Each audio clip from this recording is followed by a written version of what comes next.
Good morning. Shri Patel Kevani Mandal upper primary girls school में आपनु हार्दिक स्वागत है। आज आपने धोरण 8 में सामाजिक विज्ञान विषय में छेल्ले अपने चेप्टर 2 में पर्यावरणीय प्रदूषण अने पर्यावरणीय प्रदूषण में छेल्ला 2 टॉपिक आपने जोया था, पाणीनुं प्रदूषण अने हवानुं प्रदूषण। हवे ए 2 वस्तुने जोया पछी साथे साथे आपने त्रीजू एक प्रदूषण आप्युं छे भूमिनुं प्रदूषण। हवे भूमिनुं प्रदूषण एटले शुं? तो कि आपणे जमीનમાં जे प्रकारे प्रदूषण फैलावीए छीए एने सामान्य रीते आपणे शुं कही सकीए? भूमिनुं प्रदूषण। अंग्रेजीमां एने कहेवाय लैंड पोल्यूशन। जमीनना प्रदूषण तरीके आपणे एने ओळखी सकीए छीए। हवे भूमिनुं प्रदूषण सहेलाईथी नजरे पड़े तेम नथी, छतां विकसता विश्वमां आ भूमिना प्रदूषणे एक खूब मोटा प्रमाणमां समस्या ऊभी करी छे। सामान्य रीते जोईए तो आजे आपणे आ जमीननुं प्रदूषण छे ए जमीनना प्रदूषणने आपणे सहेलाईथी जोई शकता नथी, छतां पण आजे विश्व ज्यारे विकासनी तरफ आगळ वधी रह्युं छे त्यारे ए विकसता विश्वमां आ जमीननुं प्रदूषण छे ते जमीननुं प्रदूषण आज समग्र विश्व छे ते समग्र विश्व माटे खूब ज मोटा प्रमाणमां वधी रह्युं छे। विकसेला उद्योगो अने गटरोना पाणी के जे खुली जमीन पर छोड़ी देवाता आज जमीनना प्रदूषणनी एक मोटी समस्या ऊभी थवा लागी छे।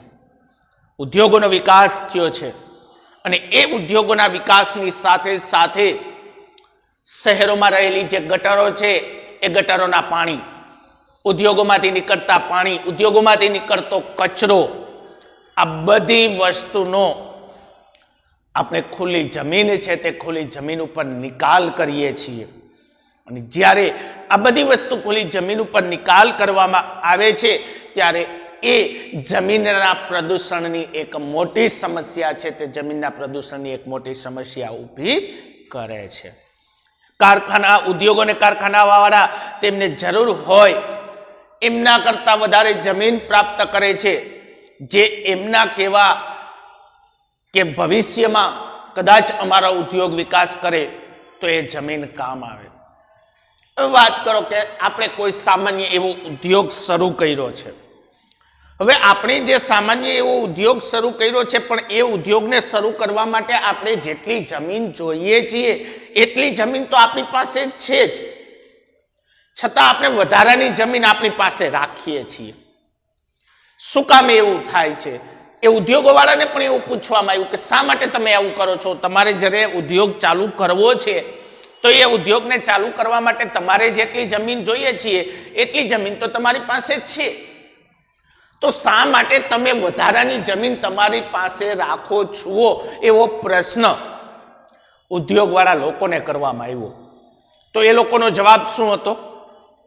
तो ए लोकोनो जवाब ए ज हतो के भविष्यमां कदाच अमारो उद्योग जो वधारे चाले अने वधारे अमारे जमीननी जरूर पड़े तो अमारी पासे रहेली ए जमीन छे ए जमीन अमने काम लागे।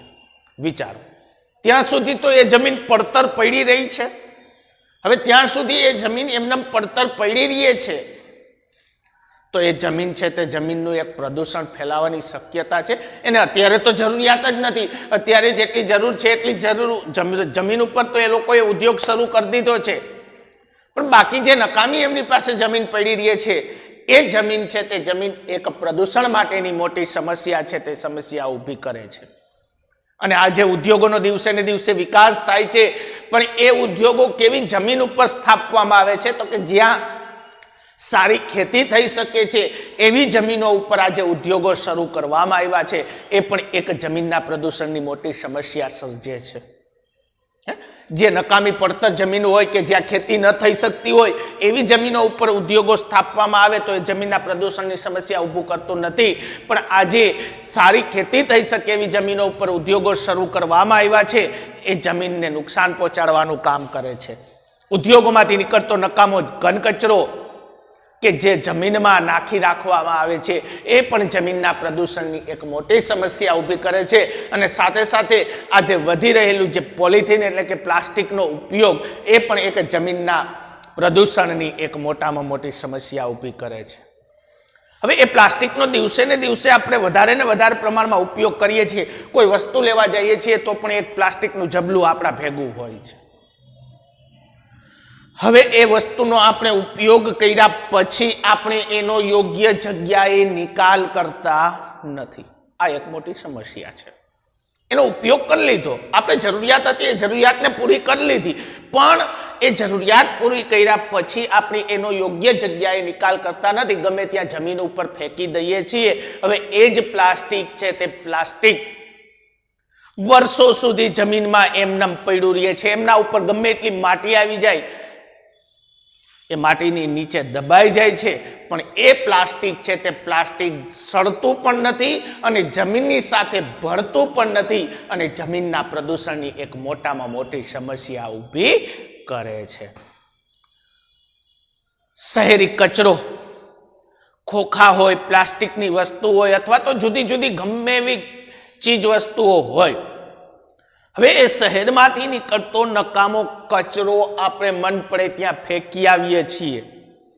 હવે એ બધો કચરો પવનની ઝડપના કારણે ઉડી અને સારી ખેતીલાયક જમીનોમાં જઈને પડે છે. એટલે જે સારી ખેતીલાયક જમીન હતી એ જમીનને પણ આપણે પ્રદૂષિત કરી દીધી. શહેરનો કચરો મન પડે ત્યાં નાખ્યો હોય, પવનની ઝડપના કારણે ઉડી ઉડી અને એ સારા જમીનમાં જે ખેતી થતી હોય એ જમીનમાં જઈ અને પડે.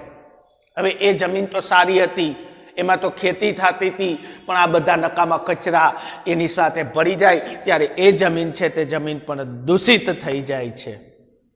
ખેતરોમાં પડે છે અને એ જમીન દૂષિત થઈ જાય છે. હવે ખેડૂતો છે એ ખેડૂતો પણ આજે શું કરે છે? પૂરતા પ્રમાણમાં ઉત્પાદન મળતું નથી.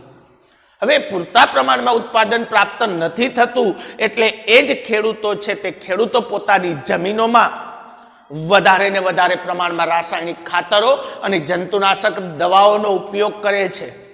એને કારણે પણ એ જમીન છે તે જમીન પ્રદૂષિત થાય છે.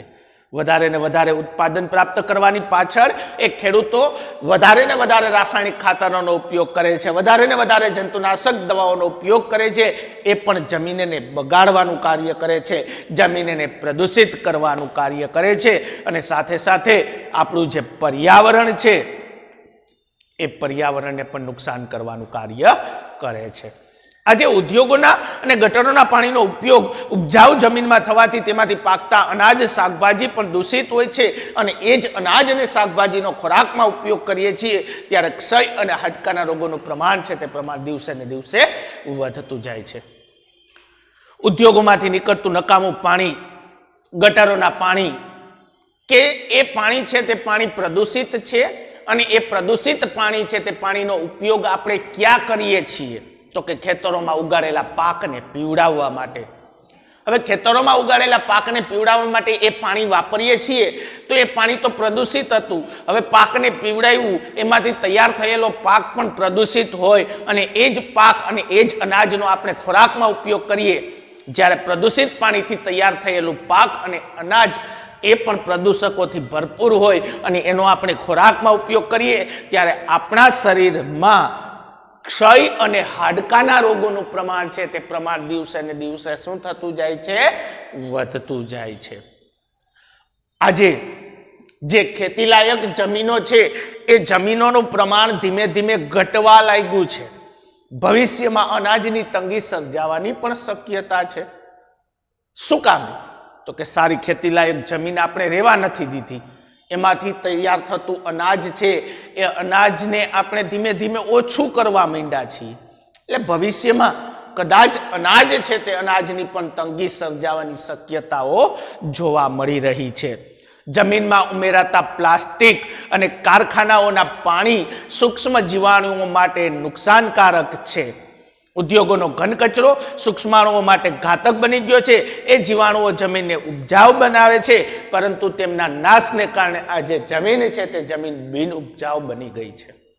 ઉદ્યોગમાંથી નીકળતો નકામો કચરો અથવા તો ઉદ્યોગોમાંથી નીકળતું કેમિકલ વાળું પાણી આપણે જમીન ઉપર છોડી દઈએ છીએ તો જમીનમાં નાના નાના ઘણા બધા સૂક્ષ્મ જીવજંતુઓ છે, એમના માટે આ નકામો કચરો, ઉદ્યોગોના નકામા પાણી એમના માટે ઘાતક બને છે, એટલે કે નુકસાનકારક બને છે. હવે ઘણા બધા જમીનમાં સૂક્ષ્મ જીવજંતુઓ હોય જે આપણા માટે ઉપયોગી હોય, પણ એને જ આપણે મારી નાખીએ છીએ. ઉદ્યોગોનો નકામો કચરો અથવા તો કેમિકલ વાળા પાણી જમીન ઉપર વેવડાવી દઈએ, એને કારણે એ સૂક્ષ્મ જીવો નાશ પામે. એ આપણા માટે શું કામ ઉપયોગી હોય? તો કે જમીનને ફળદ્રુપ બનાવવાનું કાર્ય કરતા હોય, કોઈ બીજી જીવાત હોય અથવા તો કોઈ અળસિયું હોય, આ બધા જમીનને ફળદ્રુપ બનાવવાનું કામ કરે છે, જમીનને ઉપજાવ એટલે કે વધારે ઉત્પાદન પ્રાપ્ત થાય એવું કામ કરે છે, પણ એને જ આપણે મારી નાખીએ છીએ. એને કારણે જમીન બિન ઉપજાઉ બની જાય છે, એટલે કે ફળદ્રુપ બનતી નથી. જમીનમાં અળસિયા હોય, ઉદ્યોગના રંગ રસાયણ અને કેમિકલ વાળા પાણી એની ઉપર નાખો એટલે એ મૃત્યુ પામવાનું છે. એ જમીનને ફળદ્રુપ બનાવતું હતું, એને મારી નાખ્યું તો જમીન ફળદ્રુપ બનવાનું શું થઈ ગયું? બંધ થઈ જાય છે, અને જમીન બિન ઉપજાવ એટલે કે કોઈ પણ પ્રકારનો પાક ન થાય એવી જમીન બની જાય છે. તો હવે આ જમીનનું પ્રદૂષણ, ભૂમિનું પ્રદૂષણ અટકાવવા માટે આપણે શું કરવું જોઈએ? તો કે ભૂમિના પ્રદૂષણને આપણે અટકાવી શકીએ તેમ છીએ પ્લાસ્ટિક અને કેમિકલનો જરૂરિયાતના પ્રમાણમાં ઉપયોગ કરવો જોઈએ. કોઈ પણ વસ્તુ માટે આપણે જે પ્લાસ્ટિક વાપરીએ છીએ એ પ્લાસ્ટિક અને જે કેમિકલ છે એ કેમિકલનો જરૂરિયાતના પ્રમાણમાં આપણે ઉપયોગ કરવો જોઈએ. ઉપજાઉ જમીનમાં ઉદ્યોગો સ્થાપવા ન જોઈએ અને પર્યાવરણનું જતન કરવું જોઈએ. જ્યાં સારા એવા પ્રમાણમાં ખેતી થઈ શકે છે એવી જમીનમાં ઉદ્યોગ ન સ્થાપવા, અને સાથે સાથે આપણને જે પર્યાવરણ મળ્યું છે એ પર્યાવરણનું પણ આપણે રક્ષણ કરીએ. અને રાસાયણિક ખાતરોને બદલે જૈવિક ખાતરો અને દેશી ખાતરોનો ઉપયોગ કરવો જોઈએ. વધારે ઉત્પાદન મેળવવા માટે જે ખેડૂતો રાસાયણિક ખાતર વાપરે છે એની જગ્યાએ જુદા જુદા જીવ સૃષ્ટિમાંથી બનાવેલું ખાતર અથવા તો દેશી ખાતર એટલે કે છાણિયું ખાતર છે એ છાણિયા ખાતરનો વધારે પ્રમાણમાં ઉપયોગ કરવો જોઈએ. હવે જંતુનાશક દવાઓનો પણ ઓછા પ્રમાણમાં ઉપયોગ કરવો. વધારે ઉત્પાદન મેળવવા માટે ઘણા જંતુનાશક દવાનો વધારે પ્રમાણમાં ઉપયોગ થાય છે, એ ઉપયોગ છે તે ઉપયોગને પણ ઘટાડવો. નકામા પ્લાસ્ટિક અને ઘન કચરાને રિસાયકલ કરી અથવા તો નાશ કરી અને ફરી એનો પાછો ઉપયોગમાં લઈ શકાય એ માટેના પ્રયાસો કરવા. ઉદ્યોગોમાંથી નીકળતો કચરો કે એને રિસાયકલ કરવું એટલે કે ફરીને પાછું ઉપયોગમાં આવે એવા પ્રયાસો કરવા. તો એને રિસાયકલ કરી અને ફરી પાછું ઉપયોગમાં આવે એ માટેના પ્રયાસો કરવા કે જેથી કરીને જમીનનું પ્રદૂષણ છે તે પ્રદૂષણની પર જે પદ્ધતિ છે તે પદ્ધતિને આપણે દૂર કરી શકીએ. અથવા તો પરંપરાગત સ્ત્રોતોનો ઉપયોગ કરવો. એક યા બીજી વસ્તુનો ઉપર આધાર રાખનારા જે સ્ત્રોતો છે તે સ્ત્રોતોનો આપણે ઉપયોગ કરવો જોઈએ. જેમ કે લીલો પ્રવાસ અને નવી ટેકનોલોજી. એક યા બીજી વસ્તુ ઉપર આધારિત સ્ત્રોત લીલો પ્રવાસ એટલે કે સેન્દ્રિય ખાતર છે, એ સેન્દ્રિય ખાતરનો વધારે પ્રમાણમાં ઉપયોગ કરવો. અને જે નવી નવી ટેકનોલોજી છે એ નવી નવી ટેકનોલોજીને પણ અપનાવવી. જેમ કે ટપક સિંચાઈ પદ્ધતિ કે જે પાણીને પણ બગાડતું અટકાવશે અને પાકને જોઈએ છીએ એટલા પ્રમાણમાં પાણી પણ પ્રાપ્ત થશે. માટે નવી એક ટેકનોલોજી એટલે કે ટપક સિંચાઈ પદ્ધતિનો પણ ઉપયોગ કરવો ખૂબ જ જરૂરી છે. આ હતું જમીનનું પ્રદૂષણ. ત્યાર પછી વાત કરીએ આપણે પર્યાવરણીય પ્રદૂષણનો બીજો ટોપિક આપણને આપ્યો છે ધ્વનિ. ધ્વનિ એટલે કે અવાજ. હવે અવાજનું પ્રદૂષણ છે એ અવાજનું પ્રદૂષણ પણ આપણે કેટલા પ્રમાણમાં ફેલાવીએ છીએ એના વિશેની વાત કરીએ તો વાયુ જળ પ્રદૂષણ ઉપરાંત આજે ધ્વનિ એટલે કે ઘોંઘાટનું પ્રદૂષણ છે, અવાજનું પ્રદૂષણ છે, એ અવાજનું પ્રદૂષણ પણ આજે ખૂબ જ મોટા પ્રમાણમાં વધી રહ્યું છે. જેમ હવાનું પ્રદૂષણ, જેમ પાણીનું પ્રદૂષણ, જેમ જમીનનું પ્રદૂષણ, આ બધા પ્રદૂષણોની સાથે સાથે આજે ધ્વનિ એટલે કે ઘોંઘાટ અવાજનું જે પ્રદૂષણ છે તે પ્રદૂષણ પણ ખૂબ જ મોટા પ્રમાણમાં વધી રહ્યું છે. કારખાનાઓમાં ચાલતા યંત્રો, વાહનોના કારણે જે અવાજ થાય છે તે ઘણો બધો ઊંચો હોય છે. આપણે કોઈ ઉદ્યોગોમાં જઈએ, કોઈ કારખાનાઓમાં જઈએ તો એમાં ચાલતા જે યંત્રો હોય, જે કામ કરવા માટેના સાધનો હોય, અથવા તો રસ્તાઓ ઉપરથી પસાર થતા વાહનો હોય, આ બધામાંથી નીકળતો જે અવાજ છે તે અવાજ એટલો બધો ઊંચો હોય છે કે જે અવાજનું પ્રદૂષણ એટલે કે આ ધ્વનિનું પ્રદૂષણ છે તે ધ્વનિના પ્રદૂષણ માટેની એક મોટી સમસ્યા ઊભી કરે છે. આપણી પ્રજા અને સમગ્ર વિશ્વની પ્રજા ઉત્સવ પ્રિય છે. આજે સમગ્ર વિશ્વમાં અનેક પ્રકારના તહેવારો અને ઉત્સવો ઉજવાય છે, જેમાં ઊંચા અવાજે વગાડવામાં આવતા લાઉડ સ્પીકરો, ઢોલ, નગારા, બેન્ડવાજા અથવા તો ડીજે દ્વારા પણ ધ્વનિનું પ્રદૂષણ ફેલાય છે. આપણી પ્રજા અને સમગ્ર વિશ્વની પ્રજા ઉત્સવ પ્રિય છે, કારણ કે આપણે જુદા જુદા ઉત્સવો ઉજવીએ છીએ. નો ડાઉટફુલ ઉત્સવો તહેવારો ઉજવવા એ જરૂરી છે, પણ એ ઉત્સવો અને તહેવારોને ઉજવવા પાછળ આપણે ઊંચા અવાજે જે વાજિંત્રો વગાડીએ છીએ, લાઉડ સ્પીકર હોય, ઢોલ નગારા હોય, ડીજે હોય, આ બધા વાજિંત્રો કે જે વાતાવરણ છે તે વાતાવરણમાં ધ્વનિનું પ્રદૂષણ ખૂબ મોટા પ્રમાણમાં ફેલાવે છે. ઉત્સવો અને તહેવારોને ઉજવવા નો ડાઉટફુલ, પણ એમાં ઉત્સવો અને તહેવારોને ઉજવવા પાછળ આપણે ધ્વનિનું પ્રદૂષણ, અવાજનું પ્રદૂષણ ફેલાવનારા જે વાજિંત્રો છે તે વાજિંત્રોનો ઉપયોગ કરવો જોઈએ નહીં. તો ધ્વનિનું પ્રદૂષણ છે તે ધ્વનિનું પ્રદૂષણ ફેલાશે નહીં. અથવા તો કોઈ ચૂંટણી હોય અથવા તો કોઈ રમત હોય, હવે એ ચૂંટણી કે રમતમાં વિજય પ્રાપ્ત થવાથી ખૂબ મોટા પ્રમાણમાં ફટાકડાઓ ફોડવામાં આવે અથવા તો વાજિંત્રો વગાડવામાં આવે, એનાથી પણ ધ્વનિના પ્રદૂષણની સમસ્યા સર્જાય છે. કોઈ ચૂંટણી હોય અથવા તો કોઈ રમત હોય, એમાં વિજય પ્રાપ્ત થાય એટલે કે જીત જ્યારે મળે ત્યારે ઘણા બધા લોકો ફટાકડાઓ ફોડતા હોય, ઘણા બધા લોકો ઊંચા અવાજે વાજિંત્રો વગાડતા હોય, તો એને કારણે પણ આ ધ્વનિ એટલે કે અવાજનું પ્રદૂષણ છે તે અવાજનું પ્રદૂષણ ખૂબ જ મોટા પ્રમાણમાં ફેલાય છે. શહેરોમાં આજે બસ, રિક્ષાઓ અથવા તો દ્વિચક્રી વાહનો ખૂબ જ મોટા પ્રમાણમાં છે. અયોગ્ય જગ્યાએ પાર્કિંગ કરવાથી વાહનોનો ભરાવો થાય છે અને જે ધ્વનિ પ્રદૂષણ માટેની એક મોટી સમસ્યા ઊભી કરે છે. આજે રસ્તાઓ ઉપર જાઓ તો બસ હોય, રિક્ષાઓ હોય અથવા તો બે પૈડાવાળા વાહનો હોય કે જેનું પ્રમાણ છે તે પ્રમાણ આજે ખૂબ જ વધી રહ્યું છે. હવે આપણું જ વાહન છે, એ વાહનને આપણે અયોગ્ય એટલે કે ખોટી જગ્યાએ પાર્કિંગ કરી દીધું હોય તો શું થાય? વિચાર કરજો. આપણું વાહન છે, એ વાહનને આપણે ખોટી જગ્યાએ પાર્કિંગ કરી દીધું હોય તો શું થશે? તો કે ટ્રાફિક સર્જાશે. બધા વાહનો એક જગ્યાએ ભેગા થશે અને બધા વાહનો એક જગ્યાએ ભેગા થાય તો એ બધા વાહનોમાંથી નીકળતો અવાજ કેટલો હશે? વિચાર કરી લો. આજે એક ધ્વનિ પ્રદૂષણ એટલે કે અવાજનું પ્રદૂષણ છે તે અવાજના પ્રદૂષણની એક મોટી સમસ્યા ઊભી કરે છે. આપણું વાહન ખોટી જગ્યાએ રાખ્યું, એને કારણે પાછળ કેટલાય વાહનો ભેગા થયા અને એ કેટલાય વાહનોમાંથી નીકળતો અવાજ છે તે અવાજ એક ધ્વનિ પ્રદૂષણ એટલે કે અવાજનું પ્રદૂષણ છે તે અવાજના પ્રદૂષણની એક મોટી સમસ્યા ઊભી કરે છે. હવે ધ્વનિ પ્રદૂષણથી ઘોંઘાટના કારણે બહેરાશ આવવા ઉપરાંત માનસિક સ્વાસ્થ્ય ઉપર પણ એની વિપરીત અસર થાય છે. કાયમને માટે તમે ઘોંઘાટિયા વાતાવરણમાં એટલે કે વધારે પડતા અવાજવાળા વાતાવરણમાં તમે જો કાયમીને માટે વસવાટ કરતા હોવ તો એક તો તમને બહેરાશ આવે એટલે કે સાંભળવાનું કામ ઓછું થઈ જાય છે, અને બીજું માનસિક સ્વાસ્થ્ય એટલે કે આપણું મન છે તે મન ઉપર પણ એની ખૂબ વિપરીત એટલે કે ખરાબ અસર થતી જોવા મળે છે. એટલે આપણો સ્વભાવ કેવો થઈ જાય? તો કે ચીડિયાપણો થઈ જાય. કાયમીને માટે તમે ઘોંઘાટવાળા વાતાવરણમાં રહેતા હો તો તમારા મન ઉપર અસર થાય, અને તમારા મન ઉપર અસર થાય એટલે તમારો સ્વભાવ છે તે સ્વભાવ ચીડિયાપણો થઈ જાય છે. એટલે કે વાત વાતમાં ગુસ્સો કરવો, આવો સ્વભાવ આપણો બની જતો હોય છે. ઘણા કીટકો અને જીવાણુઓ જે આપણને ઉપયોગી હોય છે એ પણ નાશ પામે છે.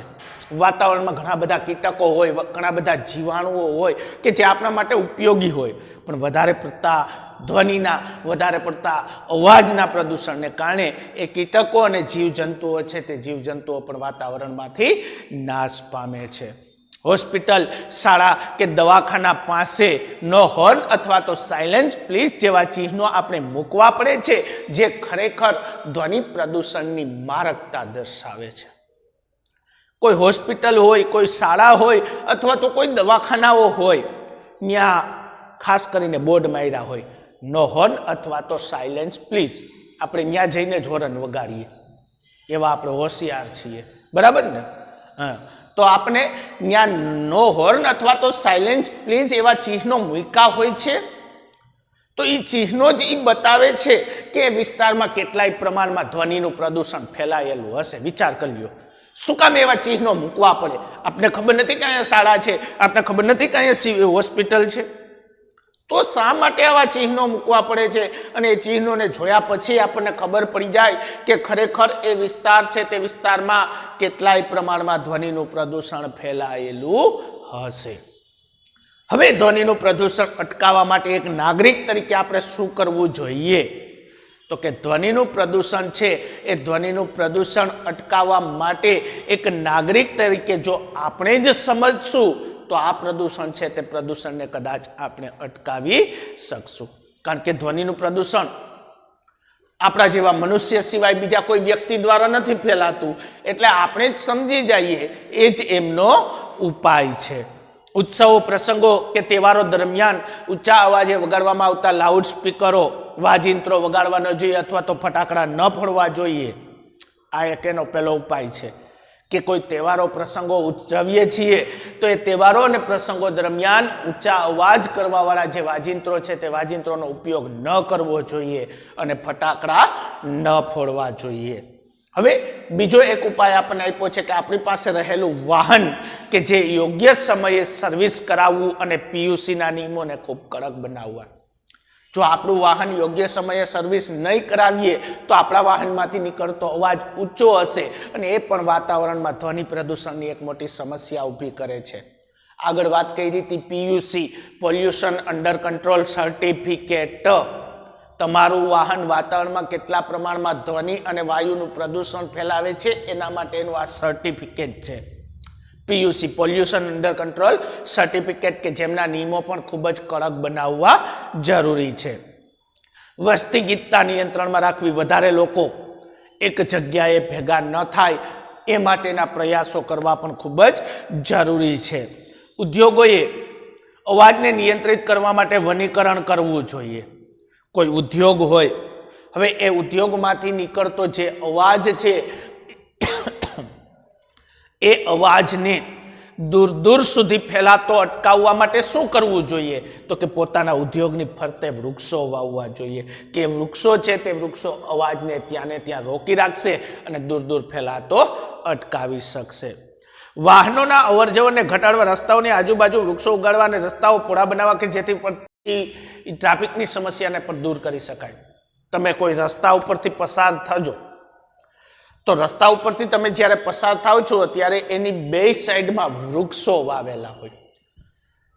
એ શોભા માટે નથી વાવવામાં આવતા, પણ શું કામે વાવવામાં આવે? તો કે રસ્તાઓમાંથી જે વાહનો પસાર થાય છે એ વાહનોનો જે અવાજ છે તે અવાજ ખૂબ ઊંચો હોય છે. હવે એ વૃક્ષો હશે તો એ વૃક્ષો એ અવાજ છે તે અવાજને ત્યાં ને ત્યાં રોકી રાખશે, આમ દૂર દૂર સુધી ફેલાતો અટકાવશે.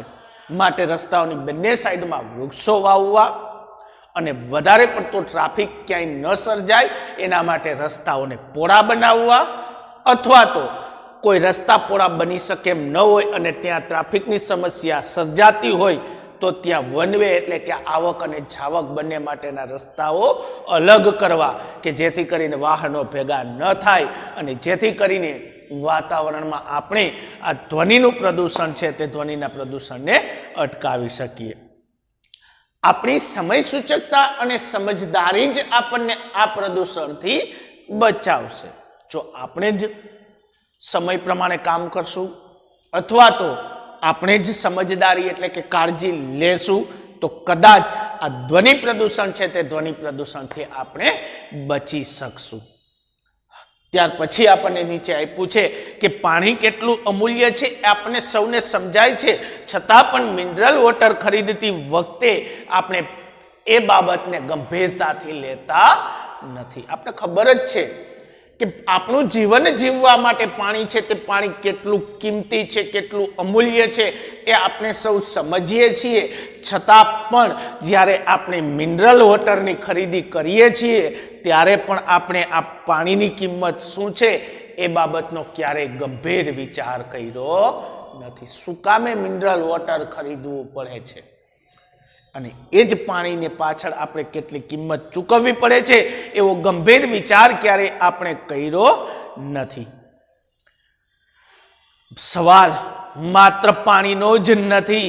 ગાંધીજીએ કહેલું કે જળ, જમીન અને જંગલ એ સામુદાયિક સ્ત્રોતો છે, એમના ઉપર સૌનો સમાન હક છે અને એને વેપારની વસ્તુ બનાવવી એ એક નૈતિક ગુનો છે. માત્ર ને માત્ર પાણીની વાત નથી. ગાંધીજીએ તો એમ કીધું હતું જળ, જમીન અને જંગલ આ ત્રણેય વસ્તુ સામુદાયિક સ્ત્રોતો છે, એટલે કે દેશમાં વસવાટ કરતા તમામ લોકોનો એમના ઉપર એક સરખો અધિકાર છે. ગાંધીજીએ એવું કીધું હતું. જળ એટલે કે પાણી, જમીન અને જંગલ આ ત્રણેય વસ્તુ છે તે ત્રણેય વસ્તુ ઉપર દેશમાં વસવાટ કરતા તમામ લોકોનો એક સરખો અધિકાર છે અને દેશમાં વસવાટ કરતા તમામ લોકો બધા એને એક સરખો ઉપયોગ કરી શકશે એવું ગાંધીજીએ કીધું હતું. અને સાથે સાથે એમ પણ કીધું હતું કે એ ત્રણેય વસ્તુને વેપારની વસ્તુ બનાવવી એક નૈતિક ગુનો છે. એટલે કે પાણી, જમીન અને જંગલ આ ત્રણેય વસ્તુને વેપારની વસ્તુ બનાવવી એટલે કે વેચવી એક નૈતિક ગુનો છે એવું ગાંધીજીએ કીધું હતું.